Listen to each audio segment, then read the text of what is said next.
estamos de volta com mais um estudo bíblico sobre o discipulado cristão.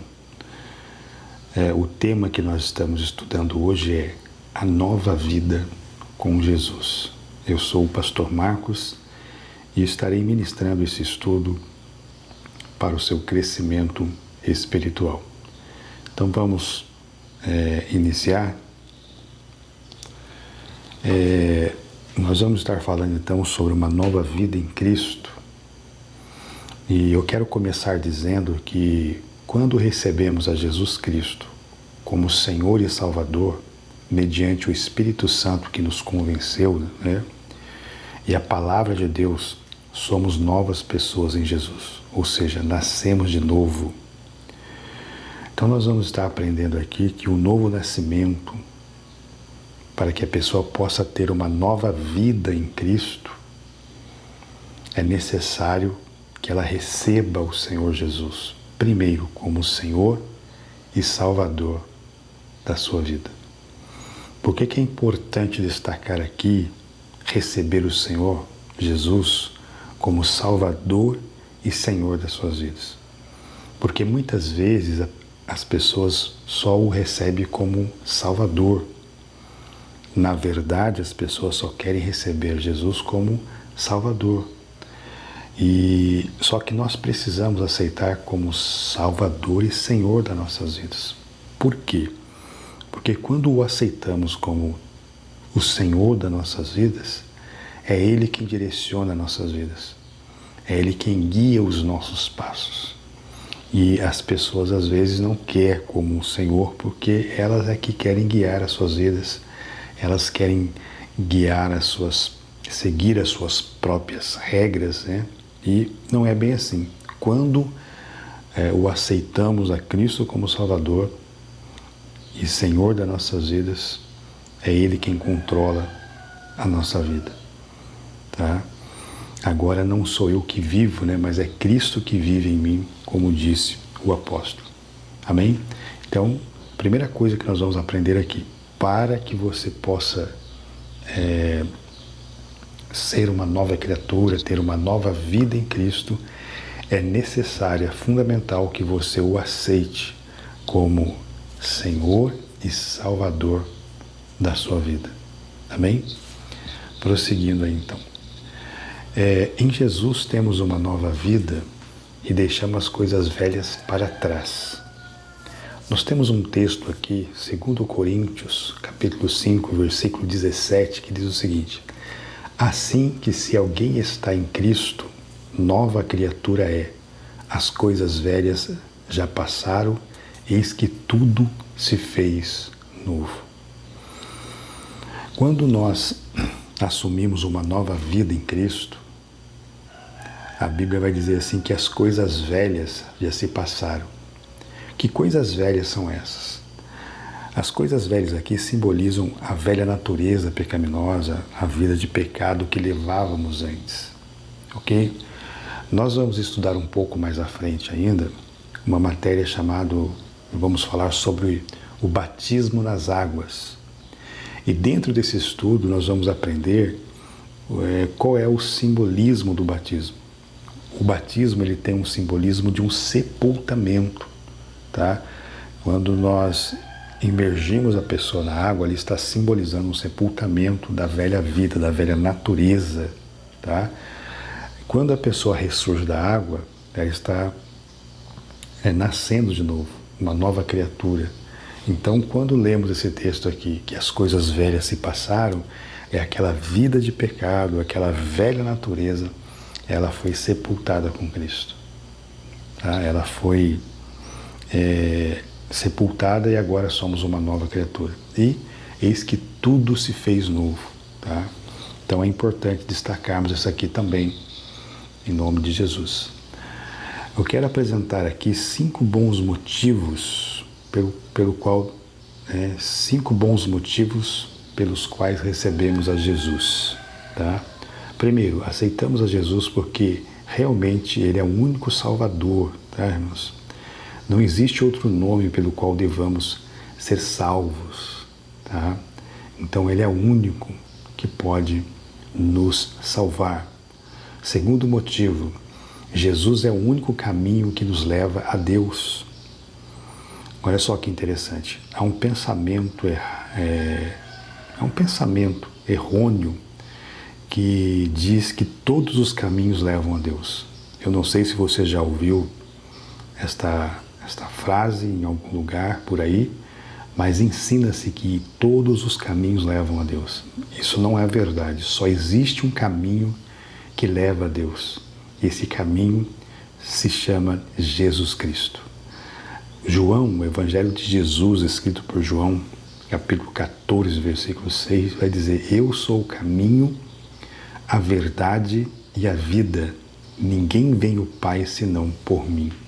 Amém, meus queridos? Terceiro motivo: quem crê em Jesus não será condenado. Tá? Nós estávamos, antes de receber a Jesus, antes de sermos uma nova criatura e ter uma nova vida em Cristo, havia uma condenação sobre nós, a condenação eterna.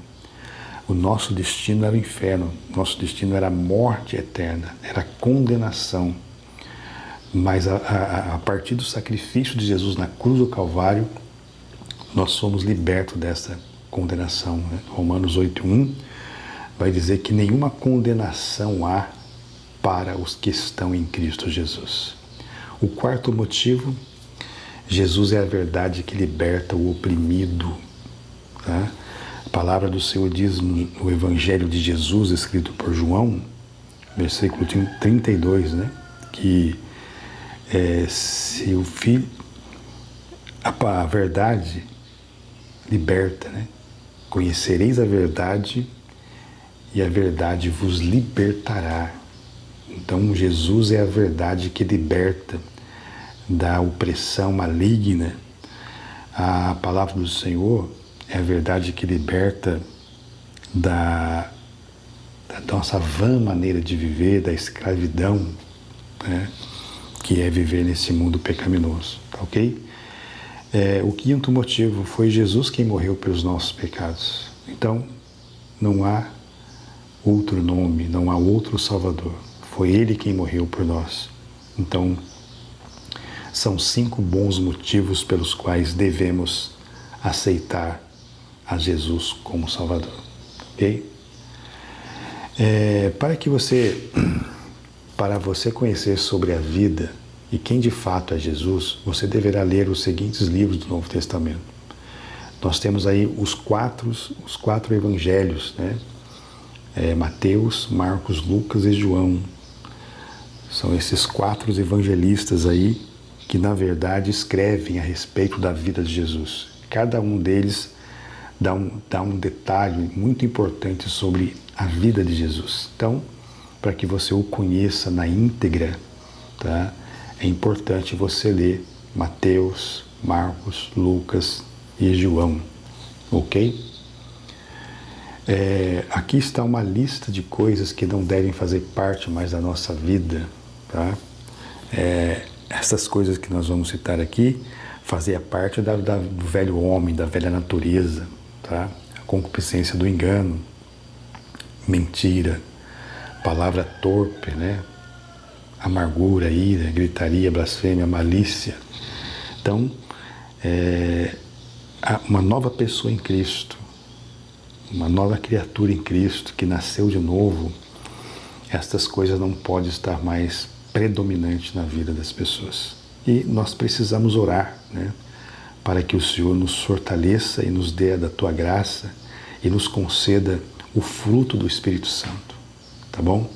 É muito importante isso, porque fazendo isso, receberemos força do Senhor para que essas coisas já não dominem mais a nossa vida, em nome de Jesus. Outra coisa, já que recebemos uma nova vida em Jesus, recebemos também alguns deveres cristãos. Aquela velha história do direitos e deveres. Existem vários aqui, eu separei 2 deles, tá ok? É nosso dever não imitar a conduta e os costumes do mundo. Olha só que interessante. Em Romanos, no capítulo 12, versículo 2, vai nos dizer o seguinte, que nós não devemos nos conformar com este mundo, mas devemos os transformar pela renovação do vosso entendimento. Na verdade, o texto quer dizer, não vos moldeis a este mundo pecaminoso.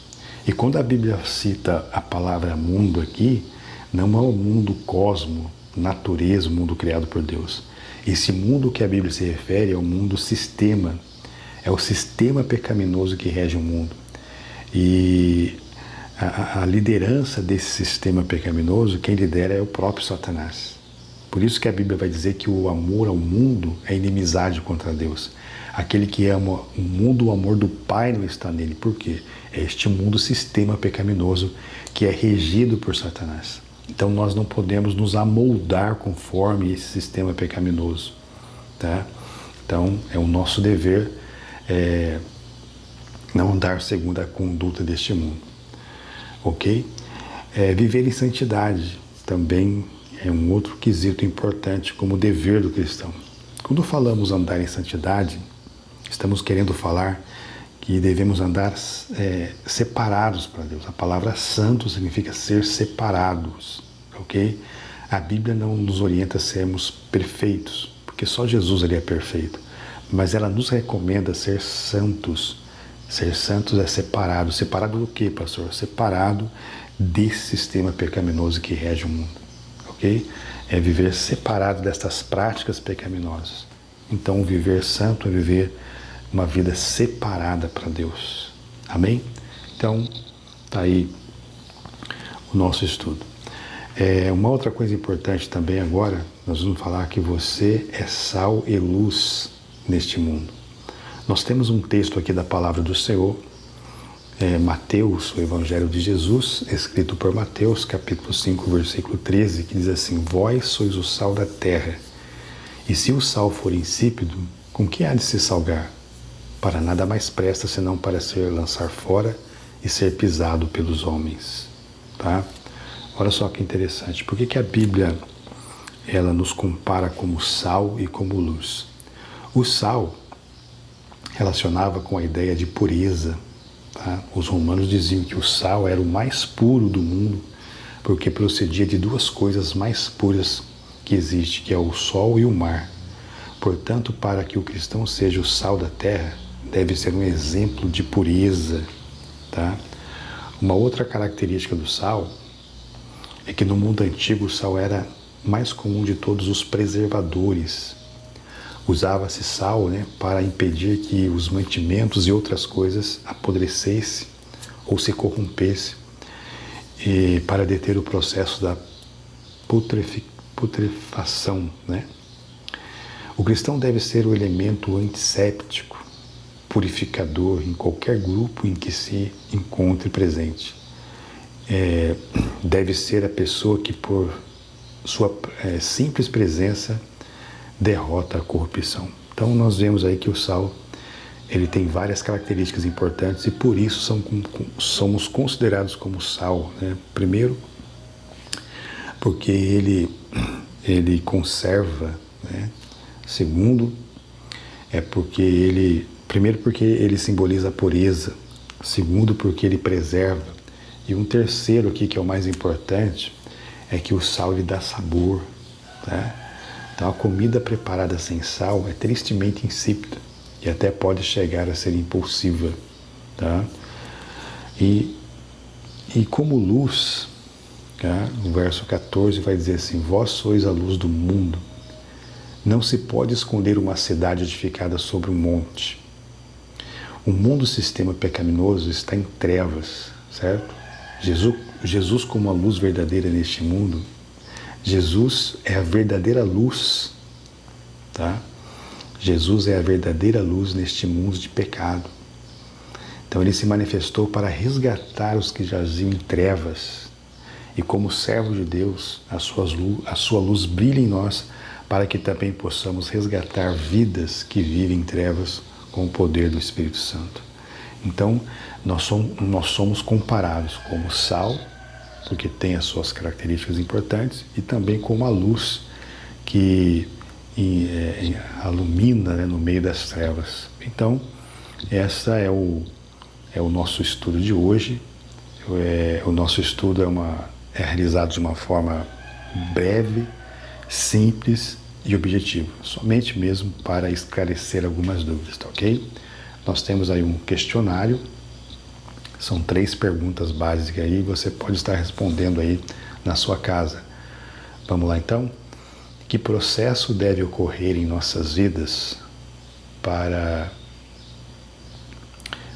que possamos ser uma nova criatura em Cristo? Tá? O que precisa acontecer na nossa vida para que a gente possa ser uma nova criatura em Cristo? Cite uma das características do sal. O que significa a palavra mundo em Romanos 12:2? Amém? A gente se vê na próxima aula, tá? Na lição de número 4. Fique com Deus. Deus abençoe.